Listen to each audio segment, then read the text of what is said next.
Les amis, bienvenue dans une nouvelle vidéo. On passe avec Pierre qui est toujours là pour nous aider sur le chantier. On passe à la douche qui est sur la mezzanine. Donc là, on va parler étanchéité, pose de bac à douche et carrelage. Le carrelage, ce sera pas nous, mais on vous montrera quand même. Donc, je vous fais un petit tour de ce qu'on va réaliser. Ici derrière moi, vous avez vu dans les vidéos précédentes, donc c'est l'espace où il y aura une douche. Donc sous les rampants, juste sous le Velux, ici. On va poser sur le fond, donc la partie où vous voyez l'OSB, il y aura un bac à douche sur toute la largeur. Sur les murs, des carreaux grand format, carreaux carrelage. Mais avant ça, ce qu'on va faire là, c'est qu'on va faire réaliser toute l'étanchéité. Pour ça, on va utiliser quelques produits que je vais vous montrer. L'idée, c'est qu'on vous explique de manière assez simple comment on fait l'étanchéité d'une douche, quelles sont les étapes importantes.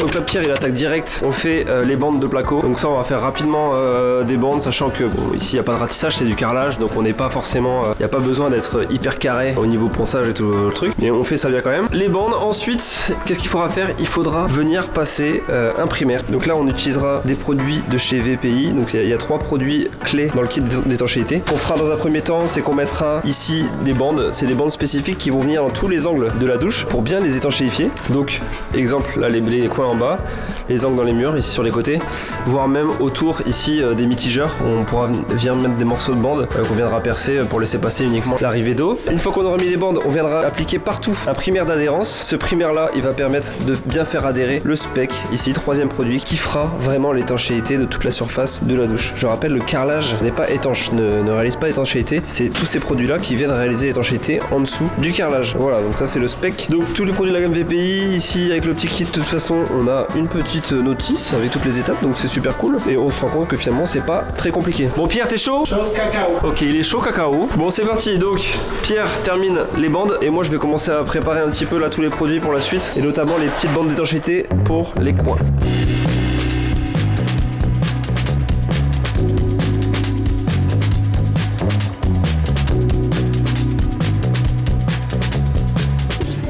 Là, ce que je fais, c'est que je retire 2 lignes de stratifié, puisque la pose de stratifié, elle avait été faite un peu large, donc un peu trop loin vers le bac à douche. Après, je retire complètement 2 lignes. On va se mettre à nu ici, et on viendra refinir le stratifié après, une fois que le bac à douche sera posé. Et nous, on est posé. Posé. Posé.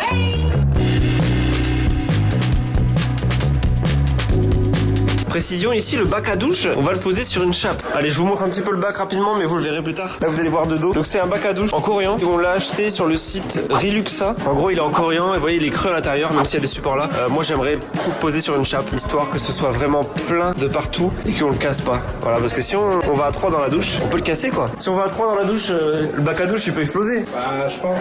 Coréen. Ça tient pas le choc. C'est pas. Bah, après, on verra, on va essayer. Voilà. Il jette ce cross. Et là, c'est bandé. Aïe aïe aïe. Quel travail! Travail chirurgical ça. Ouais. Allez! Pour les rouleurs de pilon. La bonne feuille. Ouais, j'ai dit 50 fois par là, ça. Quand t'as le fume, c'est comme un. Et là, t'as passé une bonne journée. Bon, on termine les bandes et ce qu'on va faire, c'est que pour éviter des problèmes, Pierre m'a proposé de positionner le bac, c'est pas idiot. Donc pour être sûr, on va prendre le bac qui est ici, on va aller le placer là où il doit être à la fin, histoire juste d'être sûr que déjà que ça rentre. Normalement, il a été fabriqué sur mesure parce que chez Riluxa, si vous allez voir sur le site internet, quand vous choisissez votre bac, vous choisissez tout, vous choisissez la largeur, la longueur, etc. Donc ça c'est top. Et donc on va le positionner, voir si ça rentre bien, voir s'il n'y a pas des petites surprises. On pourra aussi localiser tout de suite l'emplacement de l'évacuation parce que là il y a un trou. Et c'est pas exactement ici, je pense qu'elle sera plus là. Et au moins on aura un peu tous les marqueurs, on pourra tracer aussi l'épaisseur du bac pour l'étanchéité. Donc voilà. T'es prêt Mounier, on déplace ce bac? Voilà, c'est fini, c'est bandé, c'est. T'as ton bac au moins? J'ai mon bac. Du coup, c'est pour ça que je fais un CAP en programme aménagé. Ça, c'est hyper important parce que personne ne sait, mais quand t'as un bac, quand t'as obtenu ton bac, en fait, le CFA il te propose de faire un programme aménagé. Donc, en fait, revoir complètement ton CAP par rapport à tes capacités. Donc, je fais quand même forcément des tests. Mais du coup, si t'es bon, et ben, il te valide et il te propose le programme aménagé sur 1 an. Et du coup, ça te permet de valider un CAP en 1 an au lieu de 2. Pierre, je trouve ça super intéressant parce que mine de rien, toi, tu avais tenté des études dans un domaine, finalement t'es parti dans le bâtiment, donc il t'a fallu trouver une voie pour rattraper ça. Ça peut être super intéressant pour les gens qui nous suivent, mine de rien, parce qu'il y a beaucoup de jeunes qui nous suivent et qui veulent rentrer dans le bâtiment. Tous ceux qui nous suivent, les jeunes, qui savent peut-être pas ce qu'ils veulent faire comme études, etc., qui veulent rattraper un petit cursus dans le bâtiment, peut-être en 1 ou 2 ans maximum, bah nous expliquer comment t'as fait. Bah Bah écoute, moi je me suis présenté, je suis venu comme ça. Venez comme vous êtes, hein, au CFA c'est un peu comme ça. Je pense que c'est important parce que moi aussi, suite à ton annonce sur Instagram où tu as un peu parlé de moi, etc. dans ta story, j'ai reçu énormément de messages de ta communauté, des gens de 50 ans, des gens de 40 ans, 30 ans, 20 ans, enfin vraiment tous les âges. Et ils me parlaient un petit peu pour savoir comment j'ai fait pour me reconvertir. Et au final, c'est hyper important parce que grâce à toi, je pense qu'il y a des gens qui veulent se lancer et c'est top. Si vous aussi voulez faire des bandes, du placo, de la plomberie, de l'isolation de la toiture, de la pose de parquet, du béton, du maçonnerie, l'électricité, tous les corps de métier en fait, parce que j'ai peut-être pas tous les cités, c'est assez fatigant de tout citer finalement. La rénovation de manière générale. La rénovation en elle-même comprend tous les corps de métier. Exactement, parce que vous allez voir. Même toi au final. Mais oui. T'es un peu reconverti. Je suis un peu ouais. Mais à ma manière finalement. Par la force des choses, moi je me suis reconverti dans le bâtiment via YouTube, donc c'est un peu différent, mais il y a des formations, faites-les. Ça reste une reconversion. Ça reste une reconversion. Et une reconversion, je pense que ça fait vraiment peur aux gens, mais c'est hyper intéressant et au final, il faut faire ce qu'on aime parce que le métier il prend une bonne part de notre vie et si tu fais pas ce que t'aimes, tu te lèves le matin, t'as pas envie d'y aller et puis voilà, t'es démotivé. Surtout que le bâtiment, c'est des très beaux métiers en fait. Ça a été grave sous-côté, ça a une image pas toujours bien parce que vous avez peut-être vu passer chez vous des artisans qui ont pas forcément donné une super image parce que comme dans tous les métiers, il y a de tout. Et je peux vous jurer qu'il y a des artisans très compétents qui font ça très bien, qui sont passionnés, qui sont super avec les clients aussi. Et ça existe. Faut juste trouver des bons, mais ça c'est comme partout. Donc voilà. Donc là, la génération qui arrive, foncez dans le bâtiment comme vous fonceriez dans des études d'ingénieur, de médecine ou autre. Parce qu'en fait, il y a autant d'argent à faire, croyez-moi. Donc là, les clichés, il faut absolument les revoir. Mais pour moi, c'est aussi valorisant de construire une maison pour quelqu'un que de le soigner en fait. Voilà. Donc moi, c'est un peu ça, tu vois. C'est un peu ça. Toi, c'est ça en fait. Je voulais le sourire des gens à travers le soin et au final, je me suis dit, mais comment je peux, parce que j'ai pas eu les capacités, enfin bref, c'est un autre sujet, mais j'ai pas été capable de suivre les soins et aider les gens comme je le voulais parce qu'on peut pas sauver tout le monde malheureusement. Et du coup, je me suis dit, comment je peux aider les gens, leur faire sourire en leur créant des émotions et enfin moi-même ressentir tout ça. Et au final, le bâtiment, c'est super parce que tu construis un toit pour les gens, tu viens finir leur décoration, enfin et même dans le bâtiment, c'est pareil comme dans tous les métiers, il y a énormément de filiales et c'est juste trop top quoi. Bon trop cool. Bon, on continue notre douche, on amène notre bac Riluxa en Corian, 90 cm de large pour environ 195 de long. On y va.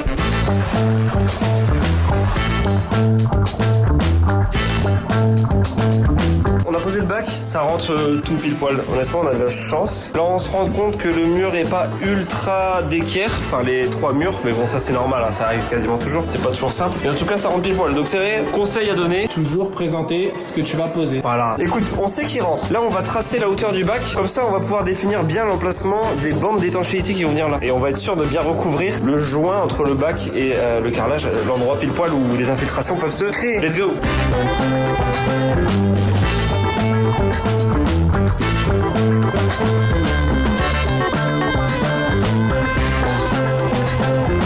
On en profite pour tracer l'emplacement de l'évacuation et on va aussi tracer le bord du bac. Nickel. Voilà.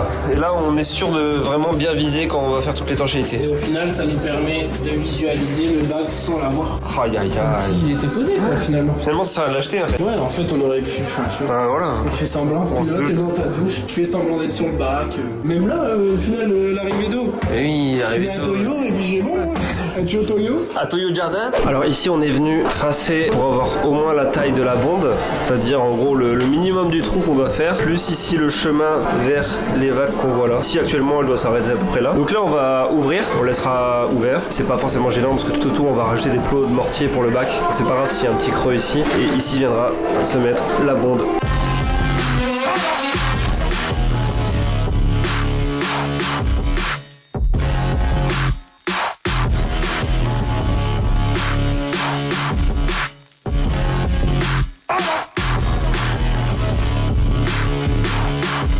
On a trop de chance, pourquoi? Parce que regardez, là on va mettre la bonde, c'est pile poil, là dans un creux, là on a l'entretoise, et là mon évac. Franchement, on a juste à faire un coup de cyclage dans l'entretoise, bonde, et c'est l'abondance. Moi c'est l'abondance. Alors là j'ai acheté ça, bon, il y a des plombiers qui n'aiment pas le tuyau flexible. En l'occurrence là ça peut être très pratique, parce que de base, je savais pas du tout la pente à réaliser avec mon tuyau, et que ça peut être un peu sec à la fin, et on peut plutôt rajouter plein de coudes. Donc là que ça, il faut faire un truc comme ça, bam, pas de coude, il n'y a pas de galère. Ça vaut un peu cher, mais ça peut grave dépanner.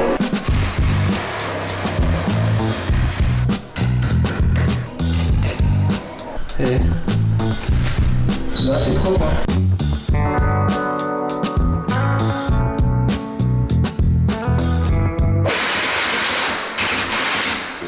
à ne jamais reproduire à la maison. Oh putain. Ceci est réalisé par un professionnel. Oh là là. Alors ici l'idée c'est que la bande de la douche elle va à peu près arriver à ce niveau là. Ça va quasiment poser ici sur l'OSB. Donc on doit quand même descendre un petit peu pour atteindre l'évacuation. Donc en gros ce qu'on fait c'est que on utilise ici une réduction de 50 vers 40. On va utiliser un premier coude à 45 pour remonter un petit peu. Ensuite un autre coude à 45 pour revenir à l'horizontale face à la bonde et ça sera bon.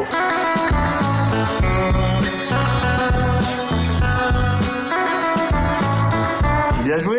Ok, donc là on va utiliser un tube souple, histoire d'être... c'est bien pour les bacs à douche, je pense avoir un petit bout souple. Voilà, ça nous permet de jouer un petit peu aussi avec le Jouer. receveur. T'es là pour jouer toi? Et du coup notre angle pour le fixer il sera un peu amovible et ça va nous permettre de pas faire d'erreur. Voilà, donc là si on simule... Bon là c'est pas mal, on a notre flexible là, la position a l'air plutôt bien. Je te propose qu'on positionne le bac, on s'assure que ça c'est bien centré par rapport au trou dans le bac, on tire un peu s'il faut. Et si on arrive à le positionner, c'est que là c'est bon, on vient et on fait un petit trait, on colle pile poil comme c'était. Et Inch'Allah on est bon. Je suis partant quoi.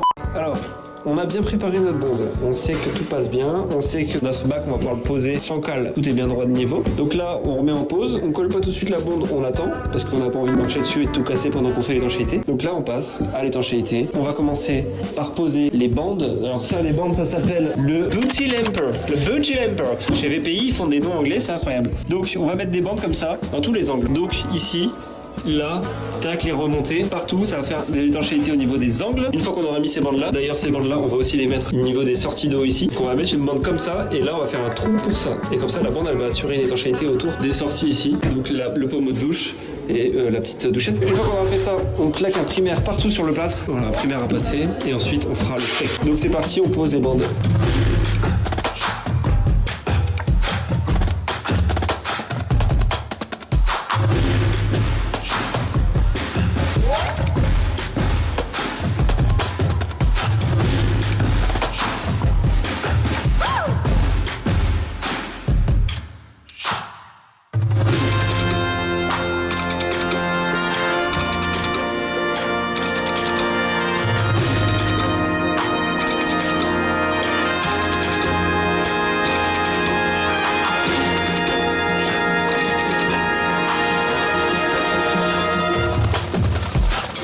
Sacré biceps. Hein. Parce que ça appuie sur moi.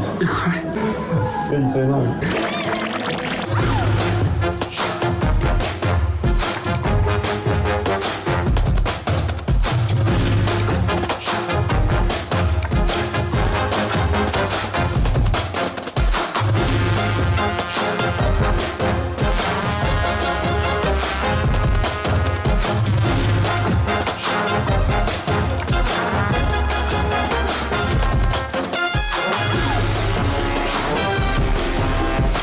Nos bandes sont posées, on a mis aussi des bandes au niveau des arrivées d'eau. Ici j'ai mis un scotch parce que le carrelage il va s'arrêter là, il y aura du carrelage cette partie, après ce sera le mur et on aura la paroi de douche en fait qui va arriver ici. Bon c'est parti, on pose le primaire d'adhérence partout. En théorie c'est que sur le plâtre, bon, on va en mettre partout à 10 on va en mettre aussi au sol. Mais ouais.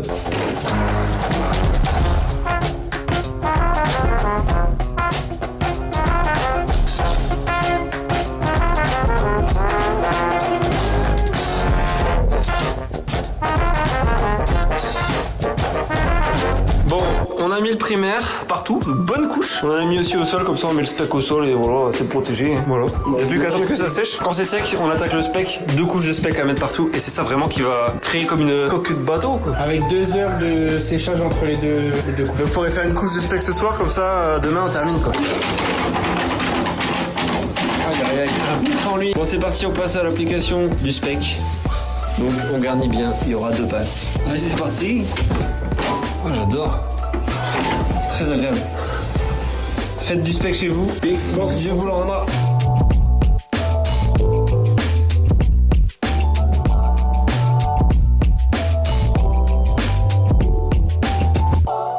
Est-ce que tu peux expliquer ton rouleau, Emilien? Mon rouleau. Ouais. C'est un trafic. C'est un trafic de rouleau. Trafic à le rouleau. En fait, le manche était pas assez long. Trop long. Le manche est... Le manche était trop long. Le manche est jamais assez long.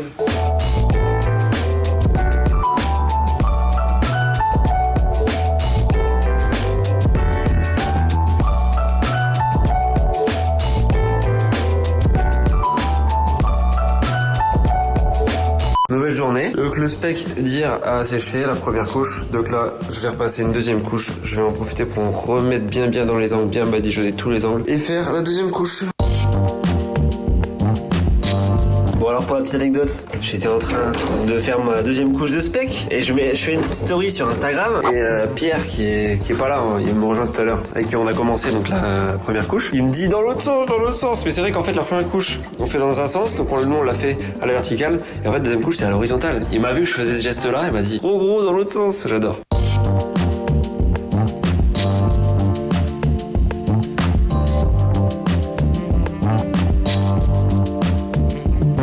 Tu fais quoi là? Explique-nous. Bah, je te retrace les trucs qui passent là. Les trucs qui passent. Il retrace les socles qu'il y a sous le bac. C'est les petites lamelles en corian. C'est là, comme ça, on saura où mettre les gros plots de mortier pour vraiment que le bac il tienne. C'est vraiment fait à l'arrache. Quoi à l'arrache? Dis pas ce mot-là, les gens ils vont me dire comment je fais à l'arrache maintenant. Bon, alors je mets en place du coup la bombe de la douche. Là j'ai collé. Par contre, toujours vérifier, mettre un peu d'eau dedans. Vérifier que l'eau arrive bien au bout, au niveau du regard. On a checké, attendre un petit peu, voir s'il y a des gouttes au niveau des joints, des jonctions ici. Et voilà, s'il n'y a pas, ça fuit pas, ben, on peut poser le bac. Parce que c'est vrai qu'une fois qu'il est posé, c'est assez compliqué, hein, je pense, de l'enlever. Parfois même on est obligé de casser, enfin c'est l'enfer. Surtout pour une douche à carreler. Là un bac ça va encore, mais... Toi tu fais quoi là? Bon attends, déjà il faut expliquer. Les amis, on a changé de strat. On ne met pas de mortier, on ne sait pas pourquoi on allait mettre du mortier. C'est encore un qui est passé ici à l'usine, il a dit mettez du mortier sinon ça va exploser votre bac. Bon, du coup on met juste de la polymère. Lui il en met, il croit que le bac il va poser là, il sait pas, il en met là. J'ai fait des traits. C'est vraiment fait à l'arrache. Et du coup, on met de la polymère, colle polymère là où le bac va poser, partout. On en met aussi sur le bac, on le fera après. Et on le pose. Et terminé, bonsoir, et on se prend une douche, j'en ai ras le bol. Bon, c'est le grand moment, on a mis de la colle polymère partout. Donc là où le bac va poser. On en remettra peut-être un peu sur le bac. Sans jamais en mettre des caisses non plus parce qu'on a déjà mis 10 cartouches. Allez, je vous pose ici, on y va.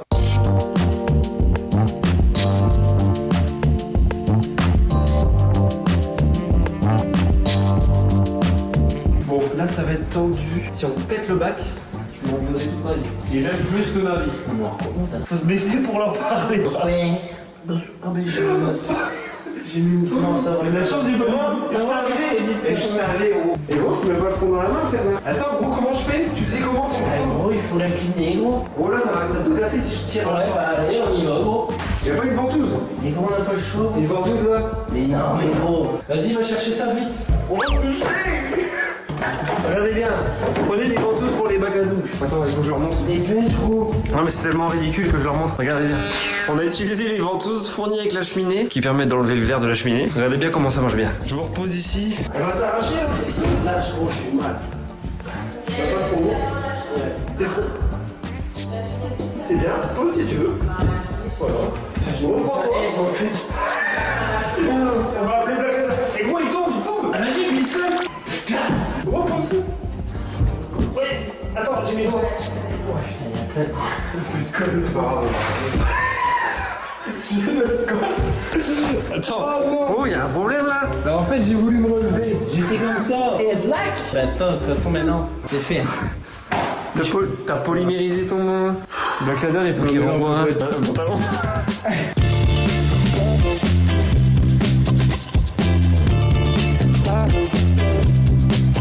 Ça il met pourquoi? Pour ses gros poils de cul. Dans quel sens déjà, on sait pas. Bien long.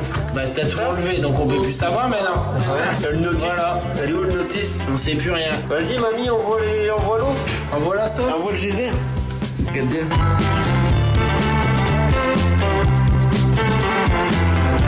Bon, et bien aujourd'hui c'est le grand jour.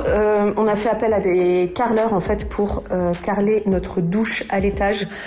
En fait, on a fait appel à une équipe de professionnels puisqu'en fait, on a choisi des grands formats pour la douche à l'étage puisqu'on a 4 mètres de hauteur sous plafond. On a choisi des grands formats 120 par 240. Donc, c'est un carrelage effet travertin que l'on a trouvé chez Quarad. On vous avait fait des stories justement cet été. Je pense que c'était au mois de juillet ou au mois d'août. Donc voilà, ça a un peu traîné. Quarad nous a gentiment gardé le carrelage au chaud puisqu'en fait, on a traîné au niveau du bac de douche à l'étage. On voulait vraiment un bac de douche sur mesure en corian. Voilà, maintenant on passe à la douche, on va enfin avoir une salle de bain où on va pouvoir se doucher et à partir de là, je pense qu'on va pouvoir commencer à emménager dans l'usine puisqu'on a tout ce qu'il faut pour pouvoir y habiter. On a une cuisine et puis il nous manquait juste notre salle de bain. Donc voilà, c'est des grands formats mais ça reste quand même assez fin, c'est du carrelage donc voilà, l'équipe de carreleurs sont équipés pour faire les découpes sur ce genre de format et pour le transport également, on voulait vraiment pas prendre de risques.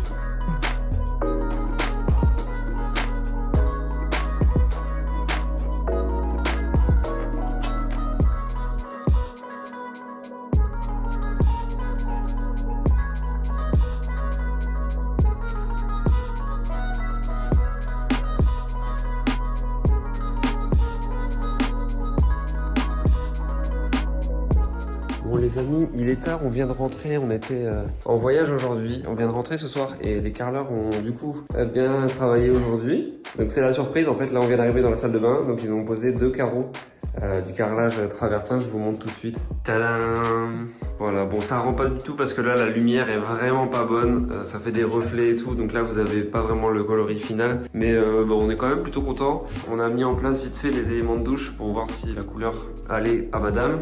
Et je crois que ça va. Ça va? J'aurais préféré le noir. Bon, vas-y. Alors Juste ici, ce qui nous chiffonne, c'est les lettres hot and cold qui sont là. Donc on va essayer de les enlever si on peut, si on y arrive. Parce que c'est pas très esthétique. Je trouve que c'est un peu dommage qu'il s'est mis ça sur une plaquette comme ça dorée. Il y a de l'eau? Bah oui, il y a de l'eau. Bah enfin, la plomberie elle est faite. Mais non. Bah si, t'as On a allumé. coupé l'eau, on a dit à l'étage. Mais... On allait prendre une douche. Aïe aïe aïe aïe aïe.